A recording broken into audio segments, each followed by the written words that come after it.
You can hear the fans there more than anywhere else we go. You have that stadium feel, and after 500 laps, you're pretty much shot. Ask any driver, young or old, and he'll agree that the short distance and the high banks at Bristol are a challenge unlike any other they face in NASCAR. You get spinning around that place like you're in a salad bowl, and all of a sudden they say pit. Do I pit off turn 2 or do I pit off turn 4? When you find yourself seconds away from people on other tracks, it's milliseconds at the world's fastest half mile. You're not going to get far away from anybody. You're always going to be leaning on somebody, and you're always going to be looking for inches, not feet, when there's a hole. That kind of racing is draining for the best drivers. But imagine what it's like the first time you take it on.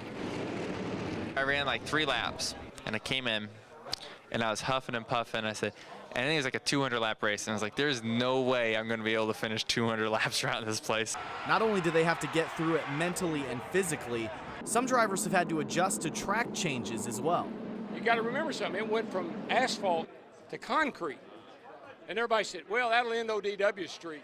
You don't have to worry about him winning there anymore. We won the first race on concrete in 1992. It's a blast to drive around there, to work the bottom, work the top.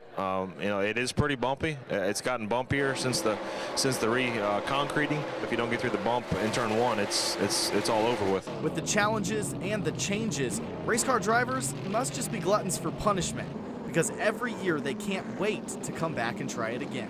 There is no racetrack like Bristol. I wish this sport had 5 Bristols all across the country. That half mile, beating and banging, action at all times on a racetrack, from the drop of the green flag to the checkered flag.